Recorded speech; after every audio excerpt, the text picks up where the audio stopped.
What was it like watching the presidential debate with the young Republicans in a bar in Manhattan? Well, it was a lot of fun because Manhattan is obviously an extremely liberal place, and I live in a kind of hipster-type neighborhood where basically everyone was a Bernie Sanders supporter. It was very weird, really, to go out and see people dressed just like me, my age. They'd turn to you and say, yeah, I believe abortion is just killing babies and 1 million are killed a day.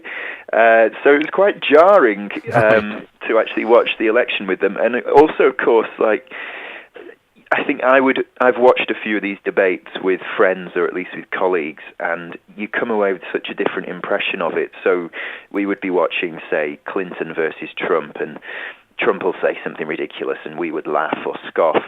Whereas watching it with these young Republicans, like, they would actually cheer. Like, Trump at one point said he wouldn't even concede the election, and it got the biggest cheer of the night.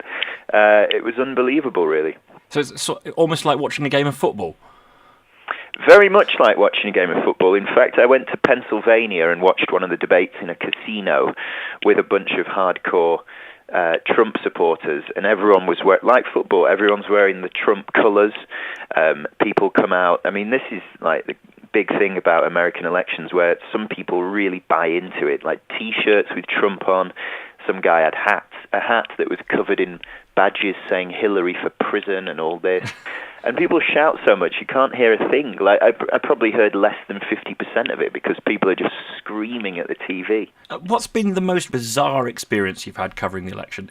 One of my favourite things I've done this election was way back in the primaries, which feels forever ago, but this is February this year, when all the Republican candidates are still in. I mean, this is the best time to cover politics because you have 15 Republican candidates all vying for media attention, so they're all saying things that are quite out there. And because they're so desperate for attention, they'll do basically anything with you. So I hung out with someone called Jim Gilmore for the day in New Hampshire. He just competed in Iowa, and this is a legitimate guy. He was the governor of Virginia for 4 years. He's a member of the NRA, a proper politician. He just competed in Iowa, where he won 11 votes. Like 11. And I think in Iowa, something like 100,000 votes were cast. You would have thought he would at least pick up some. So I went out in New Hampshire with him, arrived at this diner where I was going to meet him. I walked up to someone behind the counter. I said, hey, I'm here for a Jim Gilmore event. And she just said, who's that? And I said, well, he's running for president. He's having a campaign event here. She just goes, well, I've never heard of him.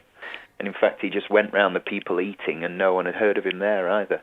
Adam, Thank you so much for spending time with me. I really appreciate it. Thank you.